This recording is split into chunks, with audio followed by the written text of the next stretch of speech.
Olá, eu me chamo Mariana Campos, sou medical coach e criei esse canal para falar de 4 pilares: saúde, bem-estar, qualidade de vida e autocuidado.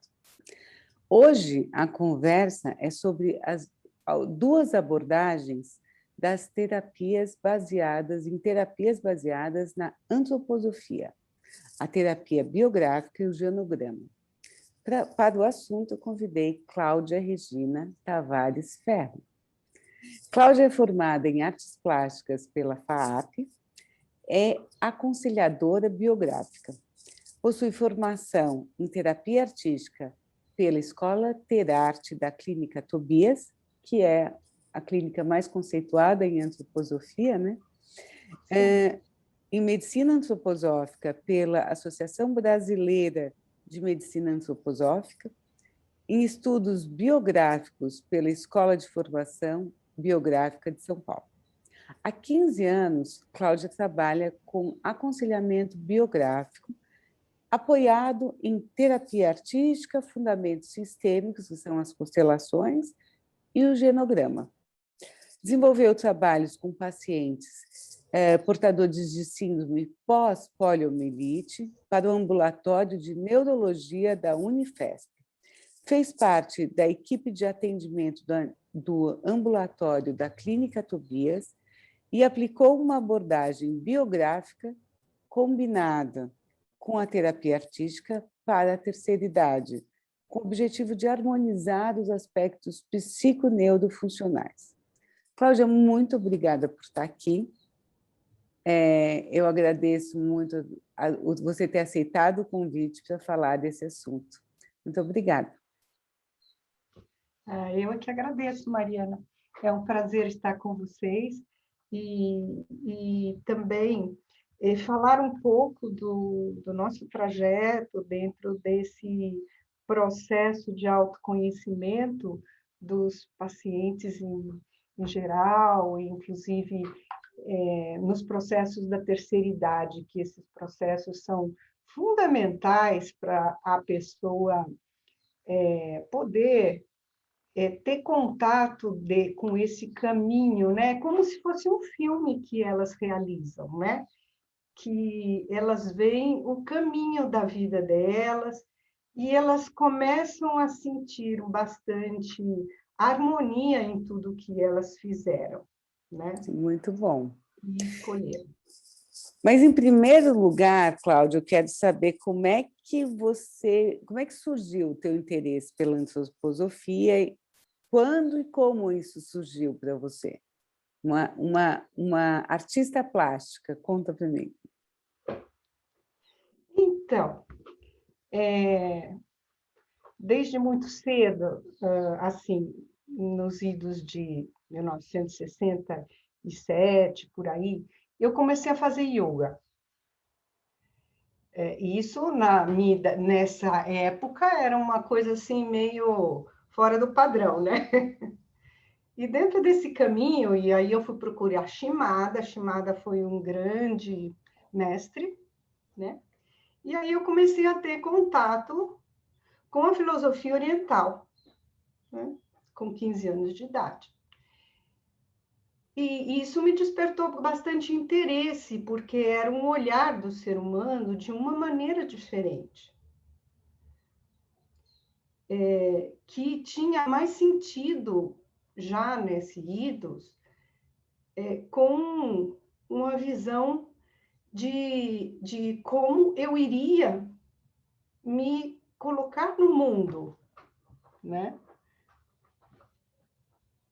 Então, foi esse início. Quando foi nos idos de 80, é que eu realmente entrei pela primeira vez em contato com a antroposofia, porque eu já fazia um curso, apesar de ser artes plásticas, eu fui mãe de 3 lindos meninos e via que aquele ser expressava muito mais coisas do que, na realidade, só o corpo físico, né? Não só o que era esse espiritual. Aí, então, eu fui fui fazer cursos de Shantala, cursos de massoterapia, isso nos anos 80. Conheci Sandor e a esposa. O Sandor, ele fez a fundação aqui do Sede Sapiens, aqui, junto com né, muito famosa, e junto com... Aí eu comecei a entrar com o caminho de Jung, na arte-terapia. Uhum. Então, e junto com isso, eu conheci a antroposofia. Mas passei, assim, bem de leve na antroposofia. Então, quando foi em 2000, 2002, aí sim eu mergulhei, que eu fui fazer a formação de terapia artística e aconselhamento biográfico. Terapia artística é um tipo de terapia voltada para a arte como modo de expressão, né, da doença. Uhum. E depois, então, eu me encaminhei para a biografia. Juntos. Eu fiz esses 2 cursos juntos, são cursos de 4, 5 anos de formação. Então, aí sim eu me mergulhei na antroposofia e eu pude ter essa visão, porque nós, como a educação ocidental, e já, então eu pude integrar esse ser humano dentro de mim, tanto com esse caminho que vem do Oriente, o homem com vários corpos, e como sendo um ser mais completo, olhando um pouco mais profundamente, como também a nossa espiritualidade cristã e o nosso olhar do ser humano mais material, inclusive com o próprio desenvolvimento da própria ciência, né? Então, antroposofia, como Steiner gosta de especificar, que ela não é uma filosofia, ela é uma ciência espiritual, exatamente porque ela contempla o ser humano dentro de todos esses aspectos. E antroposofia vem do grego e que quer dizer exatamente isso, conhecimento do ser humano.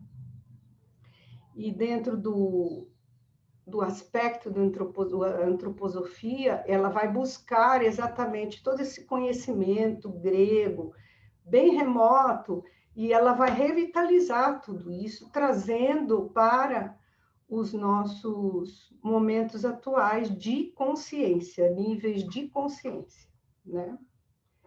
Então, ela engloba, assim, o ser humano, o homem, como esse corpo físico que encarna naquele momento de vida, trazendo com ele alguns processos de desenvolvimento do seu corpo vital ou etérico, como gostam de falar, do seu corpo emocional ou astral, que vem todos os processos de sentimentos, e esse desenvolvimento do eu, esse eu que traz toda essa espiritualidade junta, é como que ele que administra todos esse nosso ser completo. Muito bom, hein? Muito legal. Então, esse é um caminho que se trabalha especialmente na biografia humana. E ela é um caminho onde a gente pode... a gente tem processos de desenvolvimento. Que seriam os setênios, é isso? Os 7 anos, é isso? Então, esses setênios, esses processos de desenvolvimento, a partir do... existem 3 grandes processos na vida do ser humano, né? O primeiro processo é de 0 a 21 anos, onde o ser humano está encarnado, ele está encarnando, né? Porque não é o fato que o bebezinho nasce, ele já está pronto, não. Ele vai se desenvolver, ele vai desenvolver esses corpos sensíveis, como a gente fala, até mais ou menos 21 anos. Então, ele vai... É a mesma coisa com a visão, né? Ele nasce, mas a visão ele só começa a ver mesmo a partir de 6 meses, 7 meses de idade, né? E inclusive as próprias cores, né? Que vão se desenvolvendo. Então, no primeiro período, que é o período encarnatório, ele está se desenvolvendo desta maneira. No segundo período, ele está exercitando esses corpos no mundo, que é de 21 a 42 anos. Então, a gente até fala que é o período do ter, né? Onde ele vai colocar todas as habilidades dele e todas as potencialidades no mundo, atuando no mundo. Uhum. Né? Do 42 ao 63, aí ele já começa a pensar um pouco mais nessa espiritualidade, no que ele veio fazer no mundo, se os caminhos que ele escolheu, eles são caminhos que o integram dentro dos outros fatores, dentro de objetivos de vida, ele vai mais além. Uhum. E hoje em dia se trabalha também de 63 a 84, que é o período da sabedoria, onde o ser humano se torna livre, né, expressando todo esse seu conteúdo de vida, já com bastante experiência no mundo. Coisa que hoje em dia se começa a pensar um pouco mais, né? Porque o mundo também está envelhecendo. E nesse espaço da contribuição das pessoas de idade. Uhum. Coisa que os orientais já fazem isso há muito tempo, né? Uhum. Então, nosso processo mecanicista, industrial, material, colocou o idoso de uma certa maneira isolado, mas a contribuição dele na sociedade é muito grande. Sim. Né? Então, são 3 grandes focos de desenvolvimento e cada triênio desse, ele tem uma peculiaridade, né? O início é o encarnatório, quer dizer, eu ainda estou me preparando para a vida. Uhum. O segundo é eu na vida material, exercendo o meu eu, exercendo escolhas. O terceiro é já esse eu espiritual, né, que eu vou começar a colocar em prática junto com a matéria. Muito bem. Esses são os 3 grandes pilares do foco da biografia. E cada setor cada grande área dessa tem os seus setênios. O setênio, então, é um processo específico, mais minucioso, onde você vai focar esses seus processos de desenvolvimento pessoal, autoconhecimento. Para isso, você trabalha com esse autoconhecimento muito mais focado, né? Então, o primeiro conhecimento é aquele ser que chega no mundo pequenininho, onde a família vai acolher. E para ele se desenvolver como ser, ele precisa encontrar um mundo bom, onde ele possa e tenha a capacidade de confiar nesse mundo. Uhum. Para ele poder se entregar a esse mundo, que ela é plantada numa terra fértil. Então, essa característica de você ter um lar, ter um aconchego, você ter possibilidades de um crescimento pleno, ele vai te trazer confiança.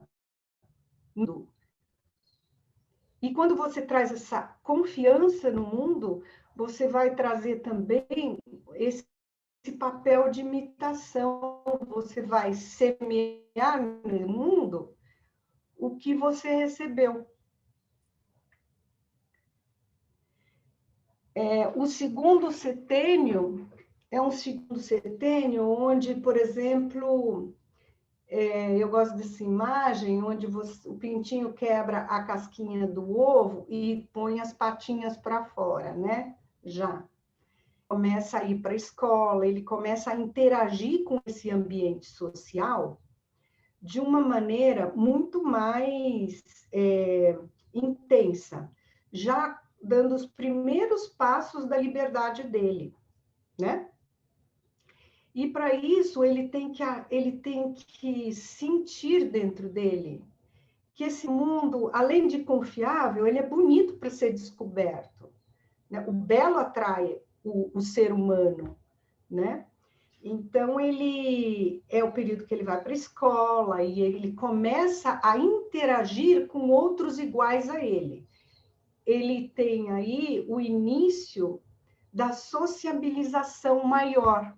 Não aquela sociabilização protegida da família, mas uma possibilidade mais ampla de estar no mundo, onde ele vai começar a buscar os focos de interesse dele.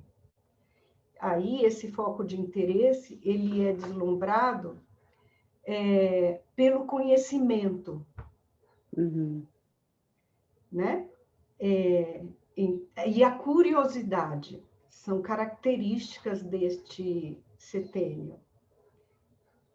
Aí, isso expande quando ele já se sente suficientemente de 14 a 21 anos, pronto para ir e se lançar nesse mundo. Nesse segundo setênio aí, a gente desenvolve muito o nosso temperamento.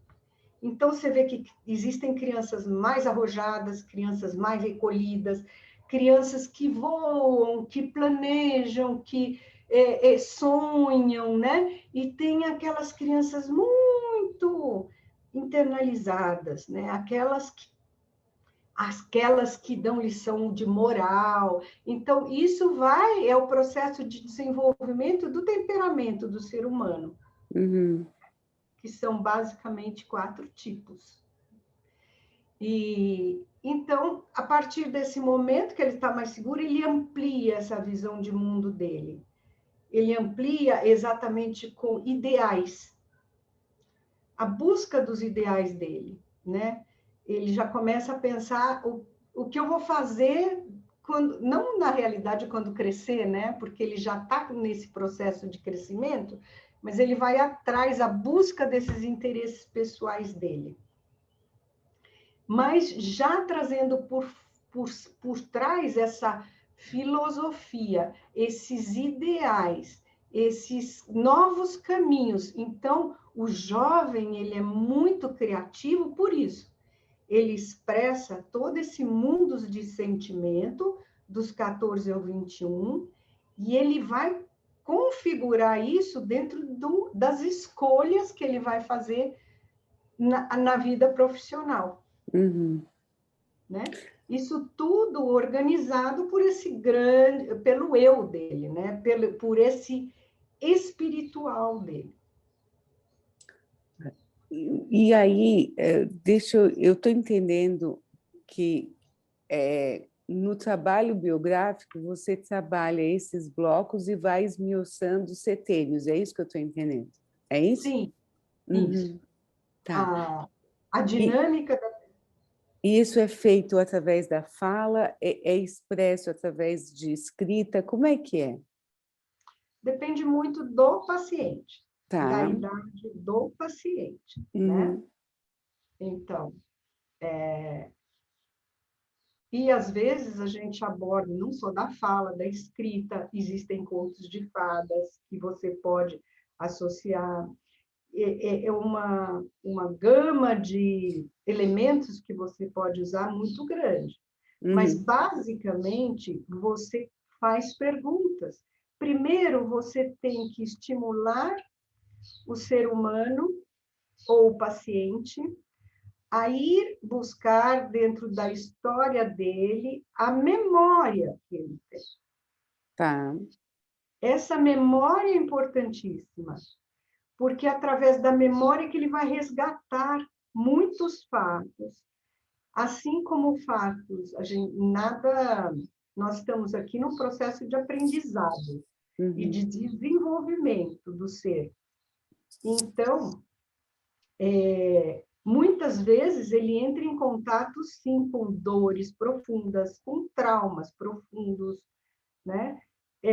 Como ele teve que caminhar dentro desse, como ele caminhou, e quando ele olha isso e reverencia esse momento de vida dele, é como que ele se apropria da sua própria história.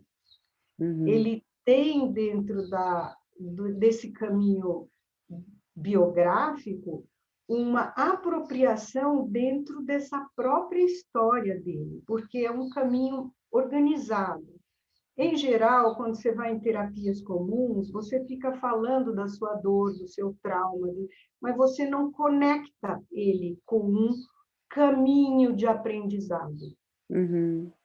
O fundamental na terapia, na aconselhamento biográfico, exatamente ele conectar como de um setênio para outro, os desenvolvimentos, o autodesenvolvimento, ele está conectado, Uhum. porque ele só vai, eu esmiucei bem esse primeiro, segundo e terceiro setênio, porque eles são praticamente a base do comportamento do ser humano na vida dele, Sim. né? Uhum. Então, existe um processo, existe depois, assim, de um determinado nível de experiência, um processo onde ele vai reverter, ele vai reconsiderar, ele vai rever a partir de forças que ele se estabeleça em objetivos pessoais. Entendi. Então, isso. Então, a gente enfatiza muito esses 3 primeiros anos, Uhum. esses 3 primeiros setênios, exatamente para que esse embasamento seja bem forte para que ele possa se ir ao mundo o mais pleno possível, o que não é a realidade, né? Então, a gente trabalha, porque cada setênio tem muito especificamente suas perguntas e os seus desenvolvimentos pessoais. São arquétipos, né? Uhum. Que E às tem vezes pode. ligação com Jung, já que você fez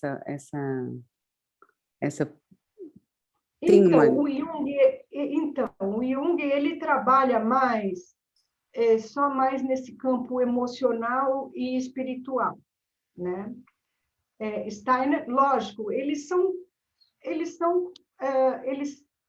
eles vêm dessa corrente, né? Da mesma época de descoberta do ser humano, mas o Jung ficou mais nessa parte da espiritualidade e desses processos psíquicos do ser, como manifesta, principalmente artisticamente, né? Uhum. Esses processos são visíveis, né? Do ser humano, né? Já Steiner não, porque ele, quando coloca esses embasamentos, inclusive, ele coloca para o desenvolvimento de muitas áreas. Então, a biografia ela é vista na medicina, principalmente nesses 3 primeiros setênios, que conforme a vivência dele, ele vai desenvolver no futuro determinadas doenças. Então, a visão da medicina antroposófica é que a doença não é algo ruim para o ser humano. A doença é algo positivo dentro de um autoconhecimento e um refazimento pessoal. Né? Como é que, através da doença, eu posso reestruturar meu caminho, o que na realidade eu preciso superar. Então, a doença é como um chamado de alerta. Entendi. E até a doença chegar no nosso corpo físico, ela já passou por esses corpos vital, astral, até chegar a nós, né? Se manifestar em nós. Esses 3 primeiros setênios são a base também da educação antroposófica. Então, na antroposofia,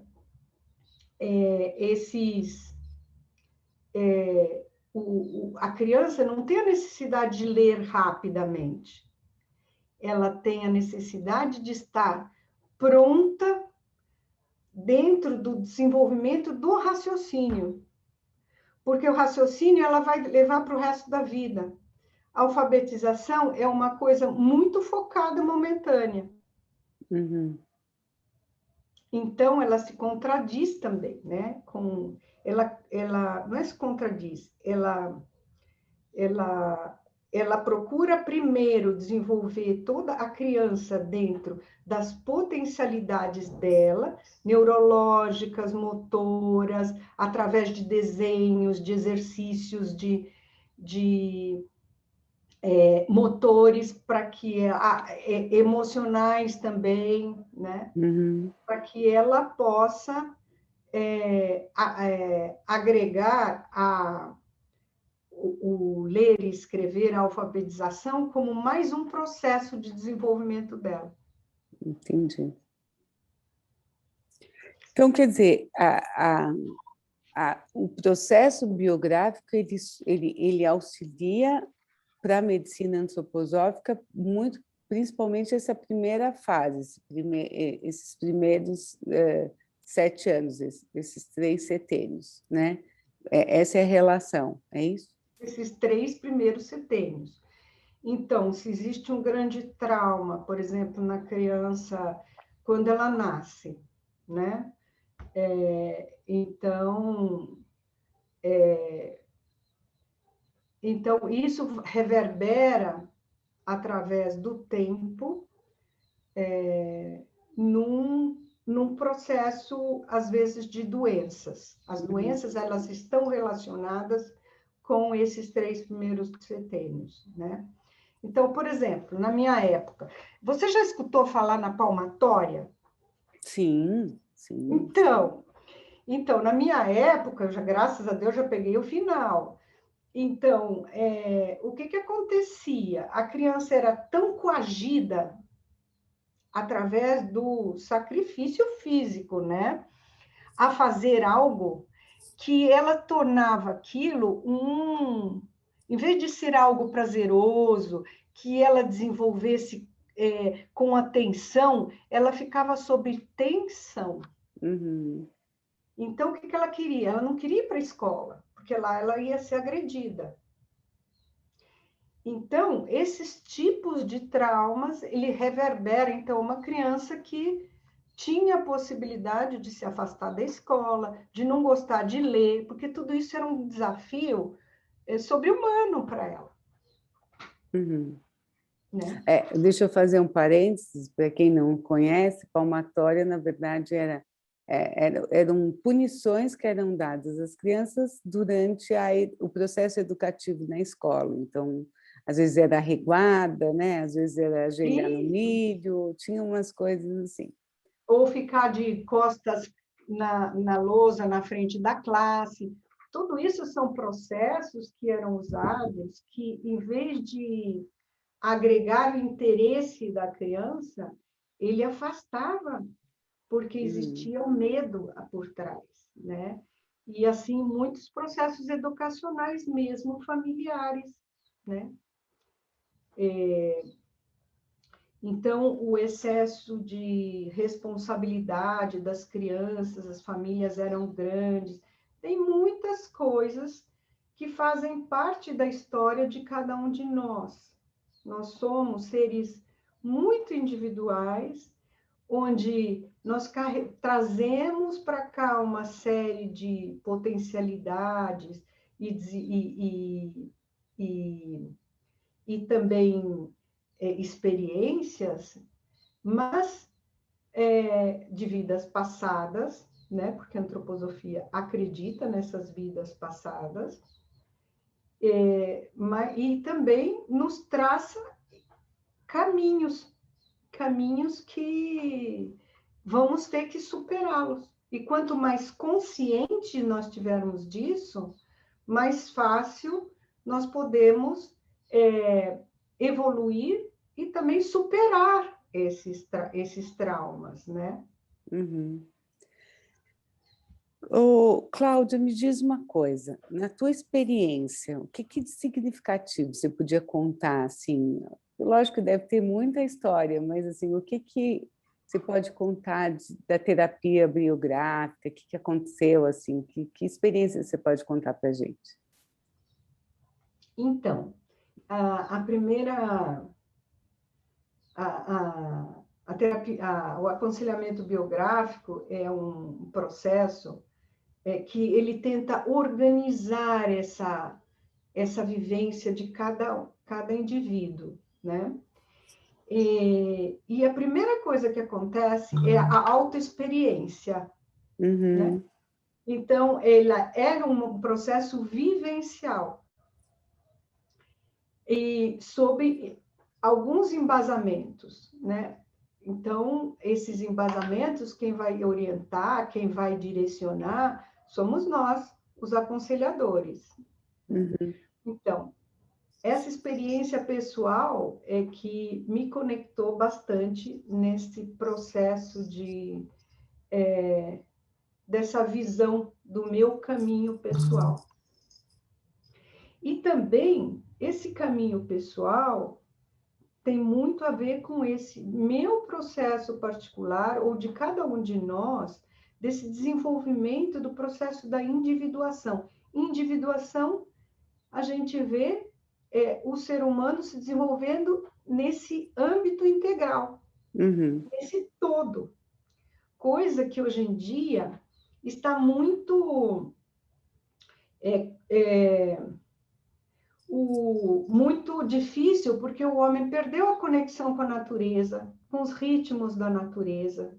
Isso tem muito a ver com o nosso processo vital, né? Há quantos anos ele vive encaixotado, agora não, né, com a pandemia, mas ele vivia encaixotado dentro de um escritóriozinho, com as luzes artificiais, com ar-condicionado, que ele não sabia o que tempo fazia lá fora, que temperatura fazia, era sempre dia, nunca era noite para ir descansar, refazer o seu próprio corpo, né, vital, enfim. Então, o ritmo é algo muito importante para nós. Ele se desassociou também com esse mundo social.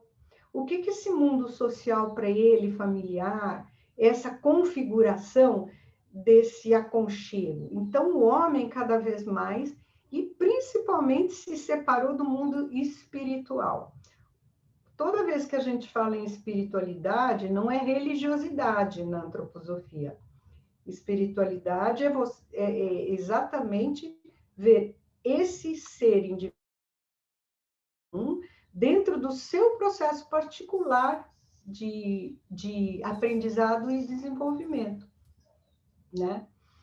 Então, ele se separou dessas correntes fundamentais, então ele se voltou unicamente para o processo neurológico, racional, levando ele cada vez mais à solidão, através da competitividade, levando ele para a solidão e o egocentrismo.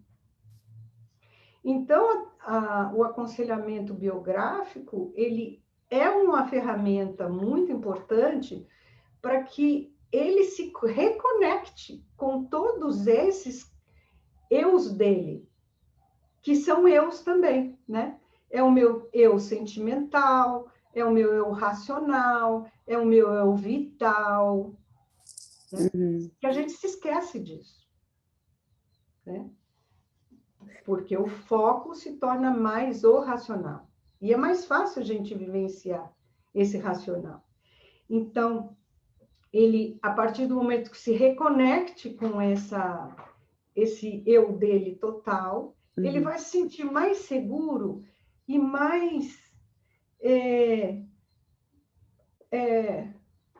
como a gente poderia falar em paz. Ele vai se sentir mais respeitado, ele mesmo se respeitando, seus próprios limites, e se sentindo melhor no mundo. Fazendo Então, mais sentido, né, tudo. Sentido tudo, né? Então, aquele eu, aquela sensação de que o mundo é bom, começo a me dar um mundo melhor, né? Eu não recebo mais, porque depois de uma certa idade, depois de um certo caminho, o homem é o caminho de se dar algo, não mais de receber algo.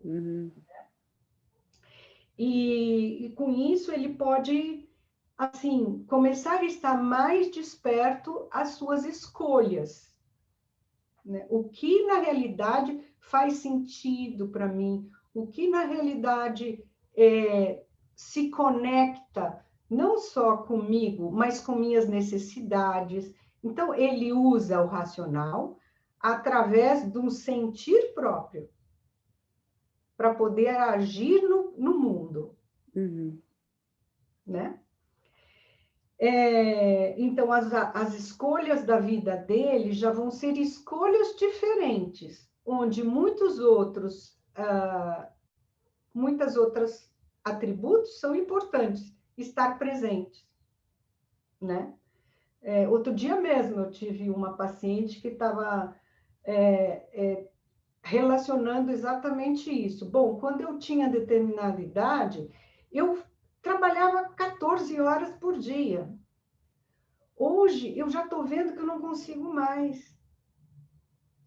Então, são momentos que agora as escolhas dela começam a estar num outro nível de consciência. Né? Então, você fortalece a pessoa nesse sentido, para que ela possa se ver de uma maneira diferente. E isso traz mais equilíbrio na vida dela, mais harmonia. E o desenvolvimento futuro dela vai ser mais pleno. Né? O que não falta hoje em dia na internet são esses motivacionais, né? Processos motivacionais. Movimenta todo mundo, os jovens, para fazer. Sim, o jovem está animado, mas chega um determinado momento, ele tem a necessidade de escolher, se separar desse grupo que ele forma. Uma das características do terceiro setênio é viver nesse grupo de ideais, né? E, Cláudia, você desenvolveu um trabalho falei no começo, com pacientes da Unifesp, né? Com portadores de síndrome pós-poliomielite. Esse trabalho você desenvolveu com a abordagem biográfica? Então, lá, síndrome pós-pólio são pessoas que tiveram poliomielite, né? E que elas voltam a recair com a polio, mantêm uma vida normal, como se não tivesse nenhum tipo de comprometimento, né? Depois de um tempo, a biografia mostra exatamente isso. Depois de um tempo, ela começa a se manifestar de uma maneira irreversível, né? E por isso que chama síndrome. Então, isso foi um estudo realizado na Unifesp, no ambulatório de neurologia, né, onde foram feitos vários tipos de abordagem para esses pacientes. Uma delas, a medicina, a biografia, a terapia artística, a massagem rítmica. Então, foram 4 tipos de trabalhos conjuntos, e a recuperação desses pacientes e a manutenção da qualidade de vida foi extraordinariamente, assim, com 2 meses, não, isso, de 2 meses em ação, desses 4 componentes juntos, a qualidade de vida deles melhorou, assim, 90%. Então, na biografia, ficou-se bem determinado que, a partir dos 40 anos, 42 anos, essa síndrome voltava a se manifestar. Uhum. Então, quando foi feito o trabalho biográfico, eles puderam se conectar com esse caminho de vida deles e reobjetivar o caminho de vida deles, né? Porque o caminho é uma outra história que eles vão ter que resgatar, né? Entendi. Dali por diante. A terapia artística, ela foi usada também porque são pacientes que trazem consigo um grande movimento no sentimento, na parte emocional e psíquica. Uhum. Então, eles foram feitos um trabalho contínuo, onde cada um pôde se ver, né? E tomar conhecimento de vários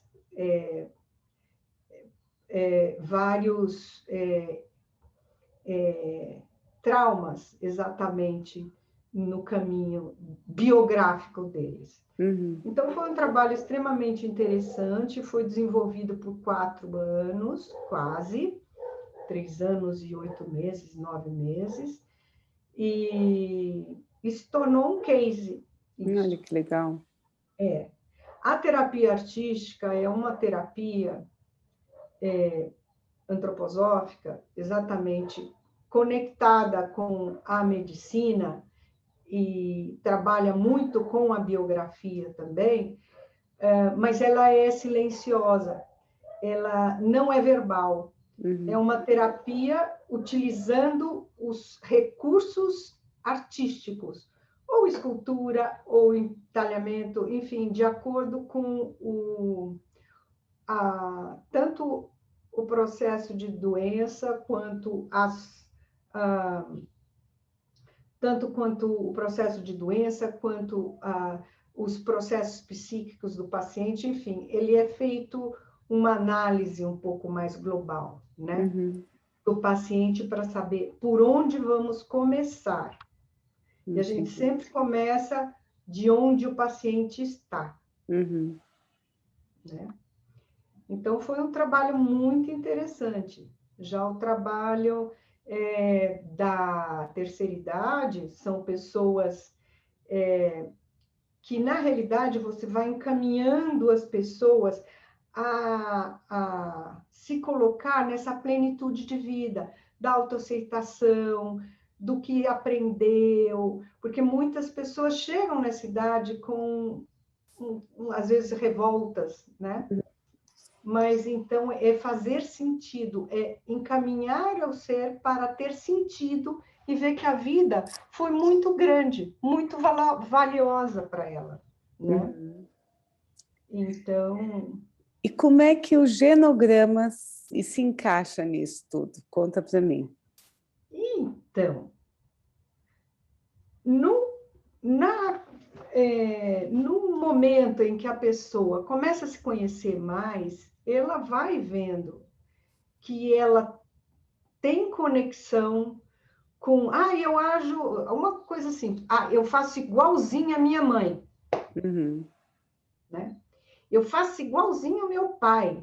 Às vezes até existe... Meu marido chega a me chamar pelo nome do meu pai quando eu ajo daquela maneira. Então, ele começa a se conectar. Na minha vida, vamos supor, eu não sou bem em finanças. Assim como meu tio fulano de tal. Uhum. Né? Então, ele começa a se identificar com um ou outro seres e caminhos, seres humanos que ele teve relação, ou histórias que pais contavam, enfim. E quando ele começa a se conectar e ver o próprio caminho dele, ele começa a ter interesse em ver o que veio antes dele. Porque, lógico, os pais vão transmitir para ele quando o CD dele está ali novinho, sem nenhuma gravação, os ensinamentos que eles tiveram. Uhum. Então, os pais doam para nós todo esse ensinamento baseados no que eles também receberam. Então, esse vínculo existe muito grande. Então, quando você faz o genograma, você, além de reverenciar toda essa história que você traz dentro do seu DNA, Uhum. você traz, inclusive, características físicas, né? Então, você começa a identificar e reverenciar tudo isso que você se complementa em você. Uhum. Existe possibilidade de você mudar? Sim, você tem o livre-arbítrio para isso. Mas para você ter uma atitude assim, você precisa o quê? Você precisa antes se conhecer. Sim. Então, esse genograma, quando você monta o genograma é a nossa árvore genealógica. Você vai começar a ver, você pode ver tendências familiares de profissão. Uhum. Por que eu fui ser terapeuta ou ver por essa linha do desenvolvimento do ser humano? Eu tive vô que era médico. Eu tive famílias que eram médicos. Dentro da família do meu avô, meu bisavô era médico. Meu bisavô teve um hospital. Então, eu começo a conectar esse caminho, porque nada é gratuito que nós fazemos aqui. Nada cai assim do céu por acaso, né? Então, eu começo a fazer esse caminho, tanto na profissão, como nas doenças. Existem doenças, por exemplo, câncer em família é uma doença tradicional, quanto enfim, processos de separação, não separação, famílias que não conseguem ter filhos, ou têm muito poucos filhos. Você começa a ver uma série de coisas nesse genograma, que começa a ter sentido e me complementa como ser humano, porque eu vim de algum lugar. Eu me conecto com algum lugar muito maior que eu. Uhum. E não só... e às vezes é muito normal, quando ele começa a fazer o genograma, ele não sabe de nada da família dele. E aí as coisas vão aparecendo aos poucos. Segredos de família, enfim, quando muitos começam a pesquisar e vão descobrindo coisas que ele nunca imaginou. E isso tem reflexo no nosso atuar no mundo aqui e agora. Uhum. Né? E tem relação, pelo que você está me dizendo, tem bastante relação com constelação mesmo, né? Então, isso tem muita conexão, porque a constelação trabalha com esse campo mórfico. Esse campo mórfico é um campo onde todas as memórias, todas as vivências estão latentes, né? A gente fala do mundo visível, que é o aqui e agora, o meu autoconhecimento, e o mundo invisível, que é esse campo mórfico. Então, muitas coisas na biografia nossa, elas estão conectadas com esse campo mórfico. E que daí o seu conhecimento, ele amplia muito. O seu autoconhecimento amplia demais. Ele se torna muito mais latente. E essa reverência, quando você vai toda vez lidar com esse genograma, de uma certa maneira, você está reverenciando toda a sua ancestralidade, que te apoiou. E essa ancestralidade que se faz presente. Então, muitas coisas começam a ter sentido na vida. De escolhas, de ação, né? Então, o genograma, eu geralmente também trabalho com o genograma depois. É uma coisa maravilhosa, e gratificante, assim, para as pessoas começarem. Ainda mais hoje em dia, né? Que hoje em dia os avós que trabalham não têm contato com os netos não sabem da vida dos avós, né? Às vezes não sabem nem dos pais, né? Por que meu pai é tão chato assim, age dessa maneira? São coisas que aí ele vai ampliar o ser dele. Cláudia, eu adorei, vi que está tudo muito conectado do teu trabalho, né? Assim, todas as abordagens, elas de alguma forma elas se conectam, né? Porque tem a mesma base, né? Assim, muito bom. Queria saber qual recado você deixa para as pessoas que estão te assistindo. Eu vou deixar todos os contatos da Cláudia, porque eu sei que tem muita gente que ficou interessada por esse trabalho dela. Mas eu queria que você me dissesse qual é o teu recado final.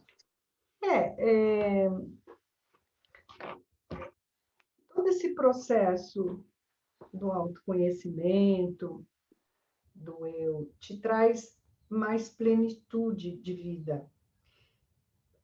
A gente tem muita a fala da paz interior. Para mim, eu prefiro a plenitude, né? Quando eu posso me ver atuante e vibrante no mundo em vários setores da minha vida, né? Não unicamente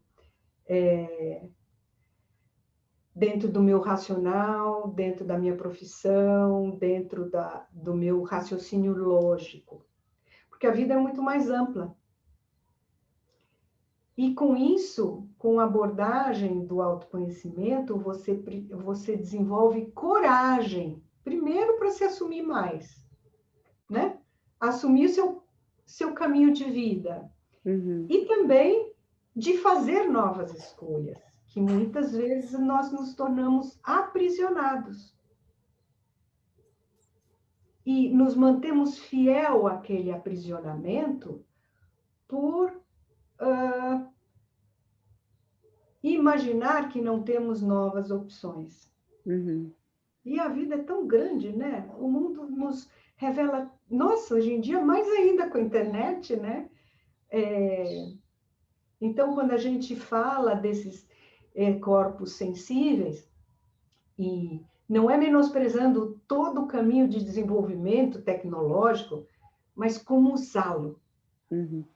Não ser usada por eles, mas como usá-los de uma maneira mais eficaz para você e para o mundo. Muito bom. Cláudia, muito obrigada.